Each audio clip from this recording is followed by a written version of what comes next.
The man who spoke without fear. In a quiet neighborhood lived a shy man named Kareem. He worked at a small shop, counted money carefully, and spoke very little. When customers asked questions, he answered in short lines, yes, no, thank you. He was kind, but his voice was small, like a candle in the wind. Inside his heart, Kareem wanted to speak with people. He wanted to share ideas, tell stories, and stand in front of a room without shaking. But every time he imagined it, a heavy door closed inside him.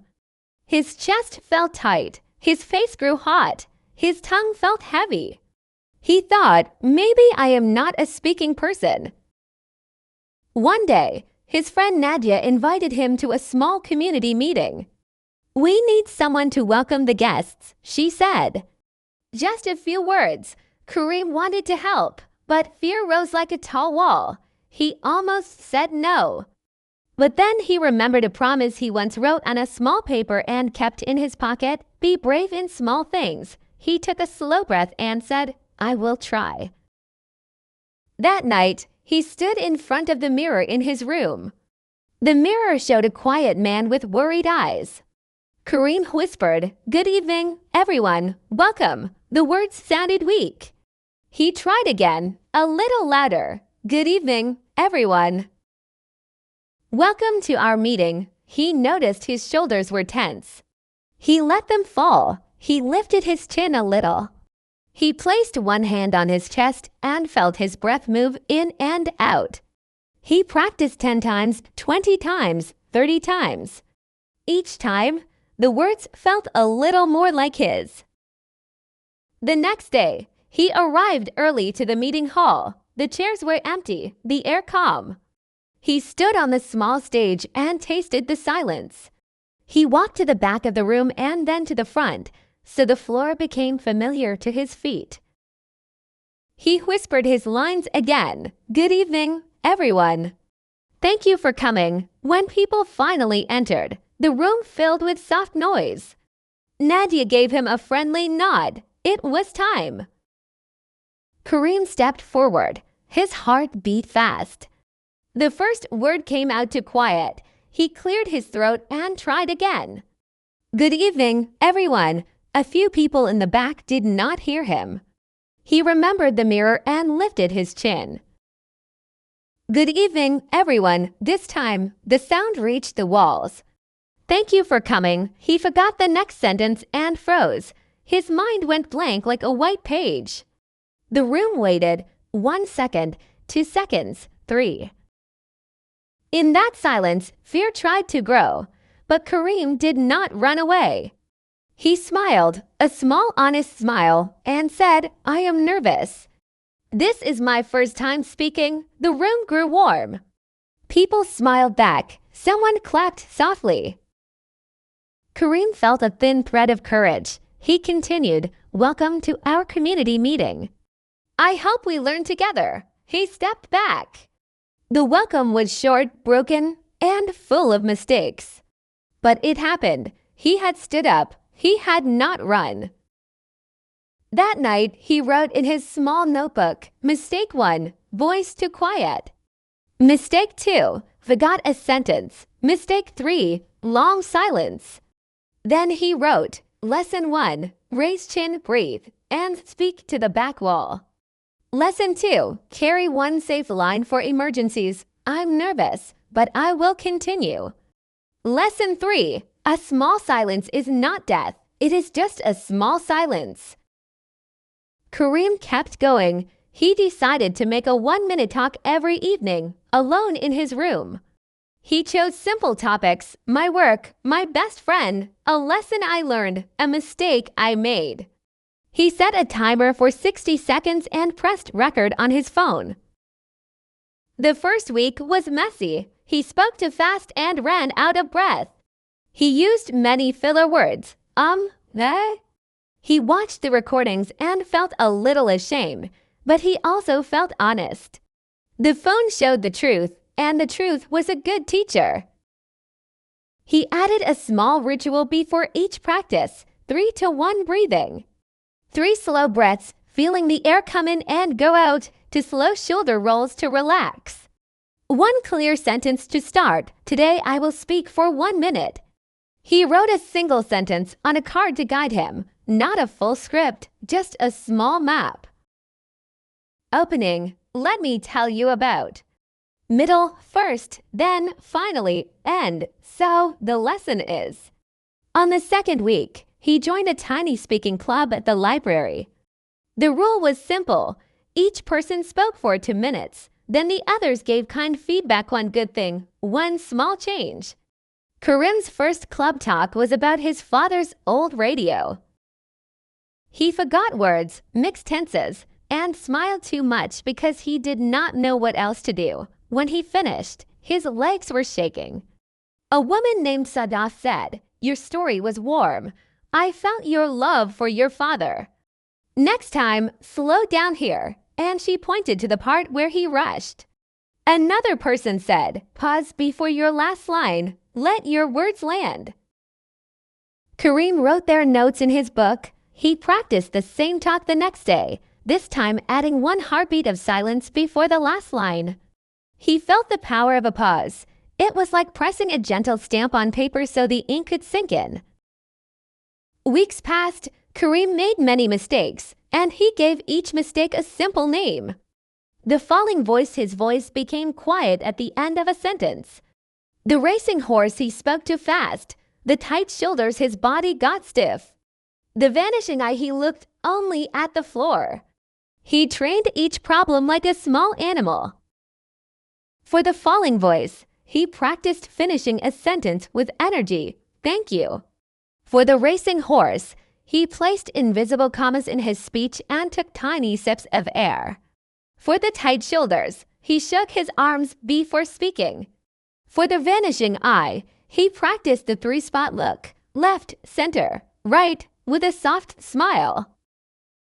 He created a small jar and called it the mistake jar. Every time he made a mistake during practice, he dropped a seed into the jar and said, "Thank you for teaching me." The jar filled quickly. It was not a jar of failure. It was a garden of lessons. One afternoon, Nadia asked him to give a longer talk at the community hall. 10 minutes, she said. Tell the story about your father's radio and what it taught you. 10 minutes felt like a mountain. Karim wanted to say no. Then he remembered the jar, the seed of each mistake, and the small courage that had grown from them. He said yes. He built his talk like a simple house with 5 bricks. 1. A clear opening line to welcome the room. When I was a child, my father kept a small radio on the kitchen shelf. 2. A problem that pulled people in. The radio did not always work, and neither did my courage. 3. A personal story with small pictures. The crackling sound, the smell of tea, his father's hand turning the dial, his own silence at school. 4. A lesson written in simple language. Courage is not born big, it grows from small tries. 5. A call to action for the room. This week, speak for 1 minute about something you love. Make a mistake and keep going. He practiced the talk many times. He stood, he sat, he walked, he whispered the lines. He spoke them out loud.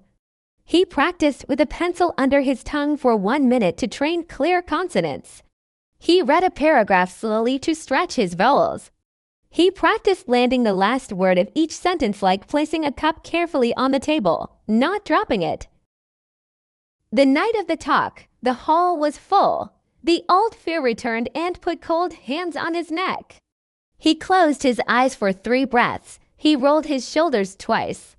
He whispered, I am nervous, and I will continue. Then he stepped into the light.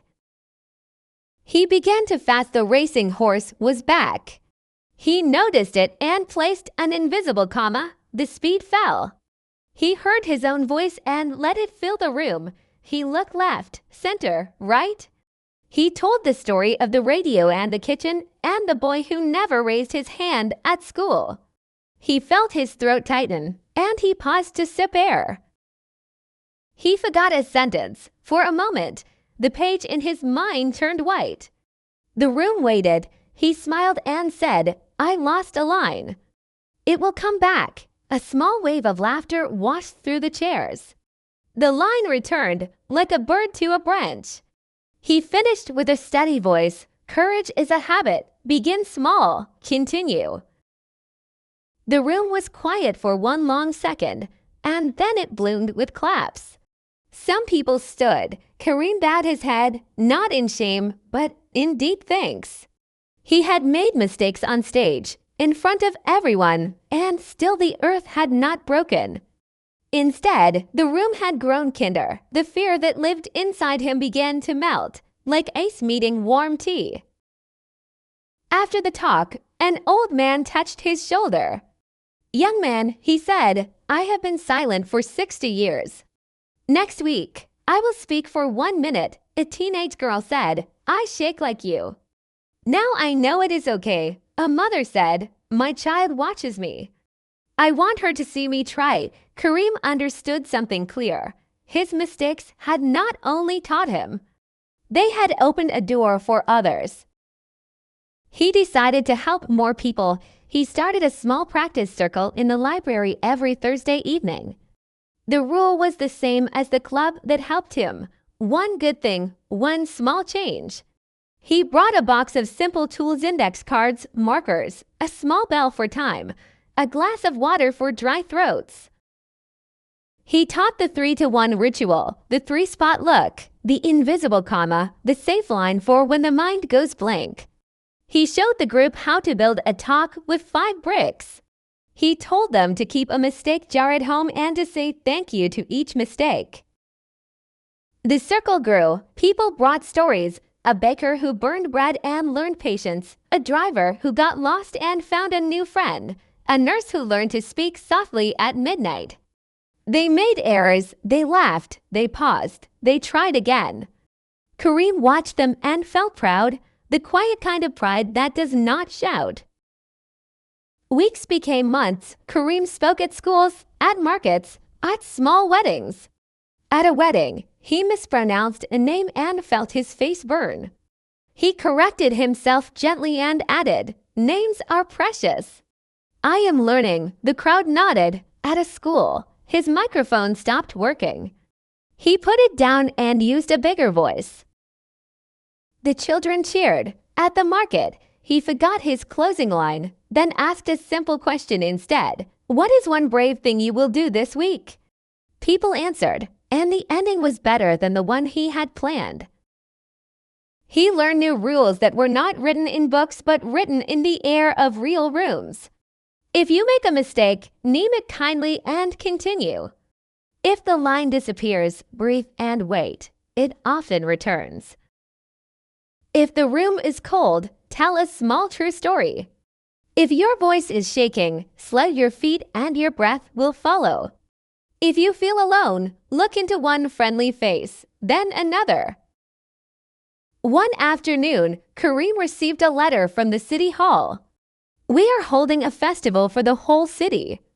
We invite you to give the opening talk." He read it twice, 3 times. The boy who could not lift his hand in class felt a deep wave move through him. He remembered the first welcome, the broken lines, the soft claps, the jar of mistakes, the quiet faces in the library circle. He said yes. He walked to the park where the festival would be held. He stood on the empty stage and listened to the wind move through the trees. He spoke his lines to the sky. He imagined the seats full. He walked to the park where the festival would be held. He stood on the empty stage and listened to the wind move through the trees. He spoke his lines to the sky. He imagined the seats full. He practiced his landing words, his invisible commas, his 3-spot look. He chose a new opening. If you are afraid to speak, today is your day. He chose a simple ending. Say one true sentence, then say the next. The day came bright and loud. Tents were full. Children ran. Music played. When he stepped on stage, the old fear did not leave. It stood next to him like a quiet friend. He did not try to kill it. He held it by the hand and began. He told the story of a shy man and a small radio, a mirror and a library, a jar full of seeds that looked like mistakes but grew into a garden. He paused and let the wine carry his words. He watched faces change, some lifted, some softened, some filled with light. He invited the city to speak, not perfectly, but bravely. When he finished, the sound of clapping rose like rain on a roof. People came to him after, not because he was a perfect speaker, but because he was an honest one. A child said, "I will speak in class tomorrow." A grandmother said, "I will tell my story to my grandchildren." A young man said, "I am going to start a circle like yours." That evening, Kareem walked home slowly. The sky held the last color of day. He passed the window where his mirror stood and saw his reflection. He still looked like a simple man, same eyes, same hands. But something inside him had changed. Fear was no longer the driver. Courage, built from many small tries, now held the wheel. He opened his notebook and wrote a final line for the day. "I did not become fearless. I learned to speak with fear beside me." He closed the book and smiled.